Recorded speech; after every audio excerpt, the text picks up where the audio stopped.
मित्रों नमस्कार, मैं गंगाराम पांडे अपने YouTube चैनल संस्कृत मंदाकिनी पर आपका बहुत बहुत स्वागत करता हूं। हम लोग सांग कारिका पढ़ रहे हैं। सांग कारिका में ये जो कारिका लिखी है, इस कारिका का तात्पर्य ये है कि जो प्रकृति है वो प्रकृति पुरुष के लिए सारे कार्य उसी प्रकार से करते हैं जिस प्रकार से जो बछड़ा होता है, उस बछड़े के लिए, बछड़े के भरण पोषण के लिए माँ के जो स्तनों में मतलब जिस प्रकार से दूध आ जाता है, अचेतन दूध जिस प्रकार से बछड़े को बढ़ाने में काम करता है, उसी तरह से यहाँ पर प्रकृति भी पुरुष को क्या होता है, पुरुष के मोक्ष के लिए यहाँ पर प्रवृत्त होती है।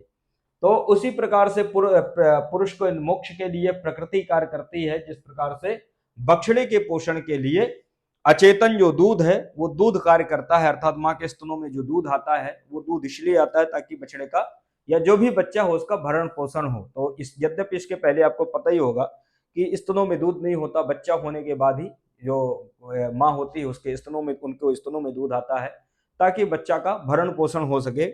उसी के लिए यहाँ पर ये कारिका है। अब यहाँ पर एक बात यह आती है कि जो प्रकृति है वो अचेतन है, अचेतन होने के कारण वो भला कैसे किसी पुरुष का परोपकार कर सकती है। ठीक है, तो अचेतन होने के कारण वो पुरुष का कैसे परोपकार कर सकती है, कैसे परोपकार की भावना से प्रेरित होकर निस्वार्थ भाव से वो पुरुष के लिए कार्य कर सकती है कि पुरुष को मोक्ष मिल जाए। तो यहाँ पर बताते हैं कि वैसे ही जैसे, जैसे कैसे, तो कहते हैं वत्स विवृद्धि निमित्तम क्षीरस्य यथा प्रवृत्तिरज्ञस्य, वत्स विवृद्धि निमित्तम क्षीरस्य यथा प्रवृत्तिरज्ञस्य पुरुष विमोक्ष निमित्तम तथा प्रवृत्ति ही प्रधानस्य। तो पुरुष विमोक्ष निमित्तम तथा प्रवृत्ति ही प्रधानस्य। अब यहां पर कहते हैं कि तथा प्रवृत्ति ही प्रधानस्य, अर्थात प्रधानस्य, प्रधानस्य पद का अर्थ यहां पर क्या है, प्रकृति। ठीक है, तो प्रधान के द्वारा किसको लेना है, प्रकृति। प्रकृति मतलब मूल प्रकृति। तो जो मूल प्रकृति है प्रधानस्य अर्थात जो प्रकृति है, तो प्रधानस्य का तात्पर्य क्या है, प्रकृति। अब प्रकृति की जो प्रवृत्ति होती है, प्रकृति जितना भी काम कर रही है, जैसे कि पिछली कारिका में आया कि स्वार्थ एवं परार्थ आरंभ, लगता है कि प्रकृति अपने लिए कर रही है लेकिन वो अपने लिए नहीं कर रही बल्कि वो परार्थ अर्थात पुरुष के लिए सारे प्रयोजन कर रही है ताकि पुरुष को मोक्ष मिले। तो प्रधानस्य प्रवृत्ति है, अर्थात प्रधानस्य मतलब प्रकृति की जो प्रवृत्ति है, जो सारे कार्यों में प्रवृत्त होती है, वो किस लिए होती है, तो कहते हैं पुरुष विमोक्ष निमित्तम।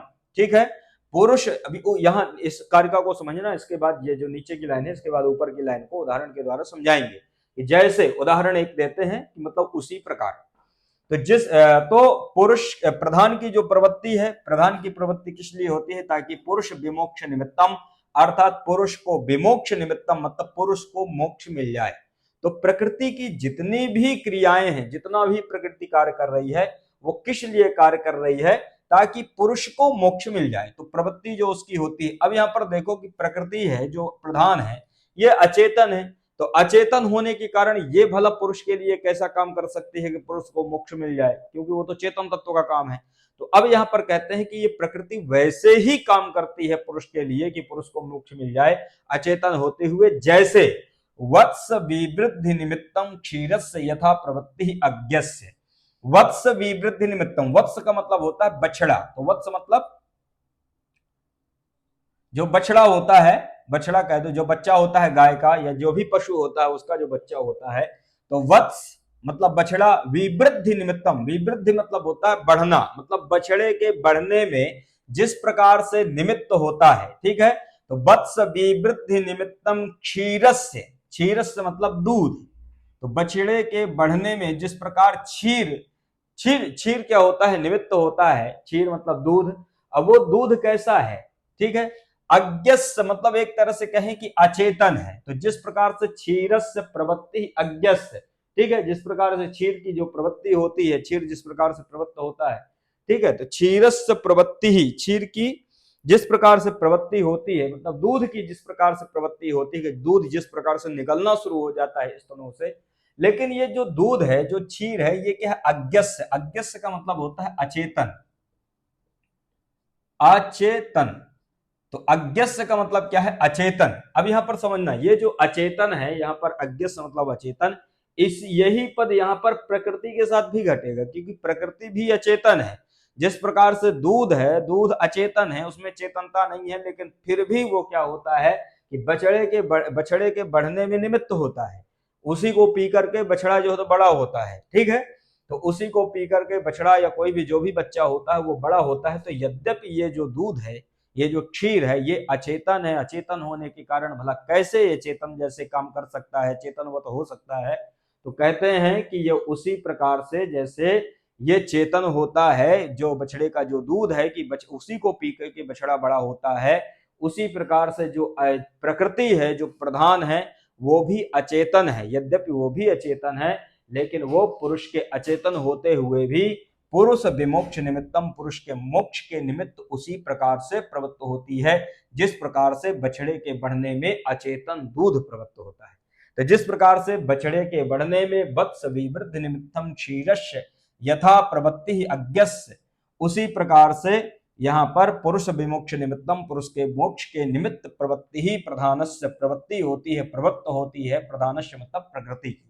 ठीक है, तो बात समझ में आ गई कि जिस प्रकार से बछड़े को बढ़ने में अचेतन दूध सहायक होता है, दूध यद्यपि अचेतन है लेकिन फिर भी वो चेतन के समान कार्य करता है, ताकि वो पुष्ट होता है, मजबूत होता है बच्चा उसको पी करके। उसी प्रकार से अचेतन प्रकृति भी पुरुष के मोक्ष के लिए क्या होती है, पूरी तरह से निमित्त होती है। पुरुष के मोक्ष के लिए पूरी तरह से क्या होती है, प्रवृत्त होती है। ये कारिका का तात्पर्य अर्थात भाव ये है।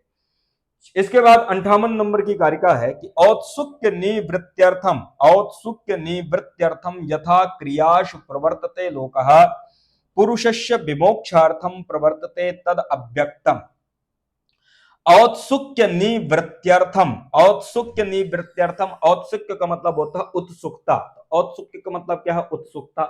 उत्सुकता की निवृत्त्यर्थम मतलब निवृत्ति के लिए, यथा मतलब जैसे, तो उत्सुकता की निवृत्ति के लिए, यथा मतलब जैसे, क्रियाशु प्रवर्तते लोकः, लोकः क्रियाशु प्रवर्तते या लोकः प्रवर्तते क्रियाशु, इसका अन्वय जैसे भी आपको ठीक लगे उस प्रकार से बना लेना कि लोकः मतलब लोक अर्थात संसार, क्रियाशु प्रवर्तते जैसे क्रियाओं में प्रवृत्त होता है। मतलब क्या होता है कि औत्सुक्य मतलब उत्सुकता की निवृत्ति के लिए, जैसे आपको कोई भी चीज चाहना है, आपको जो भी भोगना है कि मुझे आज ये चीज चाहना है, मुझे मर्सिडीज चाहना है, मुझे BMW चाहना है, मुझे अच्छा खाना खाना है, अच्छा मेरा घर हो, अच्छा मेरा रहना हो, मेरी जितनी भी मेरे क्रियाकलाप हो या जितनी भी मेरी दैनिक जितनी भी मतलब जो भी चीज मैं यूज करता हूँ या जो नहीं है मेरे पास में, जो मैं इच्छा करता हूँ वो सब मुझे प्राप्त हो। तो सब मुझे प्राप्त हो तो उसके लिए आप क्या करोगे कि आप उस कार्य के लिए वो जैसे वो प्राप्त होगा, जिन साधनों के द्वारा वो प्राप्त होगा, आप वो साधन करने के लिए प्रवृत्त होंगे।